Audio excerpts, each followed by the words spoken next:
வேலையில்லா பிரச்சனைகளும் ஜோதிட தீர்வுகளும். தேவைகள் தான் வாழ்க்கையை நிர்ணயம் செய்கின்றன. தேவைக்கு ஒருவர் வித்தியாசப்படுகிறது. அதேபோல் அனைவருக்கும் அனைத்து தேவைகளும் எளிதில் நிறைவேறுவதில்லை.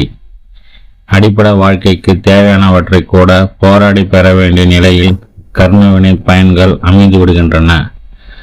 அவற்றை எப்படி சரி செய்து வாழ்க்கையை திருப்தியாக வாழப்போகிறோம் என்ற கேள்விக்கு சரியான பதிலை ஜோதிடம் கூறுகிறது. ஜோதிட பலன்கள் என்பது எதிர்காலத்தில் நடக்க இருப்பதை மட்டும் கூறுவதில்லை, நிகழ்கால தேவைகளை நிறைவேற்றவும் உதவுகின்றன. வாழ்க்கைக்கு வாழ்வதற்கு நிச்சயமாக பணம் என்று ஒன்று தேவைப்படுகின்றது. பணத்தை சேர்ப்பதற்குரிய செயல்கள் தான் தொழில் அல்லது வேலையில் குழந்தையாக இருக்கும் வரையில் உண்ணுவதும் உறங்குவதும் தொழிலாக இருக்கும். வளர வளர கல்வி பயில்வதும் ஒரு தொழில்தான். அதற்கு பின்பு பணத்தை தேடுவது தான் முழு நேர தொழிலாக இருக்கும். அப்படி வாழ்க்கைக்கு தேவையான பணத்தை சேர்ப்பதற்கு ஒன்று சொந்தமாக தொழில் செய்ய வேண்டும், அல்லது அடுத்தவர்களிடம் சம்பளத்திற்கு வேலை செய்ய வேண்டும். எதுவும் எளிதில் கிடைக்காத போது, ஆனால் அது கண்டிப்பாக தேவைப்படும் போது அதை அடைவதற்குரிய வழியை ஜோதிடம் எடுத்து கூறுகிறது. வேலை அல்லது தொழில் பற்றி ஜோதிடம் என்ன கூறுகிறது? ஜோதிடத்தின் மூலம் என்னென்ன கேள்விக்கு விடை கிடைக்கும் என்பதை இனியே காணலாம். பொதுவாக வாழ்க்கையில் பொருளாதார நிலை ஒரு சிலர் இருப்பதை வைத்தே திருப்தி காணுவர். ஒரு சிலருக்கு எவ்வளவு கிடைத்தாலும் அளவுக்கு அதிகம் ஆசைப்பட்டு திருப்தி இல்லாத சூழ்நிலையிலே காலம் கடத்தி விடுவார்.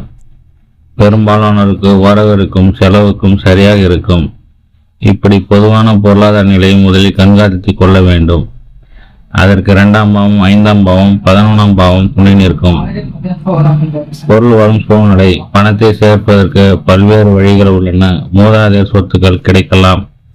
தன்னுடைய சொந்த விடாமுயற்சியில் பணம் சேர்க்கலாம். மனைவி மூலம் சொத்துக்களை கிடைக்கப் பெறலாம். அதிர்ஷ்டம் கிடைக்கப்பெற்று திடீரென பணக்காரலம் ஆகலாம்.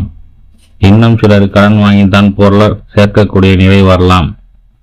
எந்த வகையில் பணம் வரும் என்பதை ஜோதிடம் எடுத்து கூறுகிறது.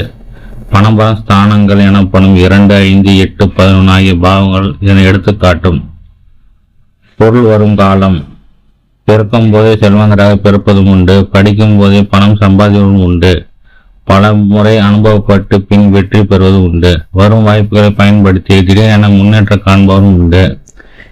இப்படி எந்த காலம் உகந்தது என்ற திசை புத்தி அந்தரங்கம் மூலம் அறியலாம். இதை தவிர வேலை, உத்தியோகம் 2, 6, 10ஆம் பாவங்கள், சொந்த உழைப்பு 2, 10, கூட்டணி மூலம் வியாபாரம் 2, 7, 10, ஏஜென்சி வியாபாரம் 2, 3, 9, 10, அதிர்ஷ்டம் சூத்தாட்டம் 2, 10, 5, தருண முதலீடு 2, 10, 5. இப்படி ஒவ்வொரு பாவத்தின் மூலமாக நமக்கு விதிக்கப்பட்டதை தெரிந்து கொண்டு அதன் முன் சரியான கால நேரங்களில் சரியான தொழில் அல்லது வேலை செய்து செல்வ செழிப்புடன் வாழலாம்.